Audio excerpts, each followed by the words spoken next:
लाहज मैंने दुकान ले सामान रे। अरे कानीपोर ला दुकान जाऊं तू कल की कुगरी सब्जी झारा दे। कल खाया ना मम्मा हाथ रहा चल जाना मने बापपुर का मैं पहली बार मिले है। अरे जाना रे जल्दी रे वो सगा मन आने वाला होई।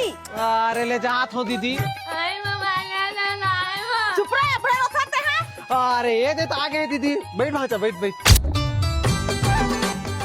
का बरवा थे दीदी गुड्डू हां कते मेरे बंदूक ला देख परे तो खरे बरवा थे। जा बेटी चाय बना दो। मुही से लगे थे चाय बना दे रे। हां बना था सब बने बने दीदी घर को थी। हां घर को थी सब बढ़िया है।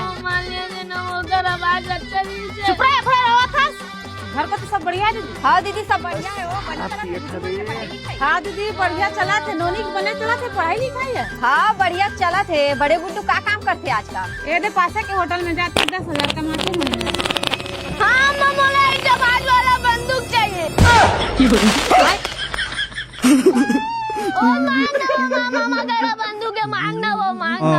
अरे दे देना रे मनीष का धरे से है।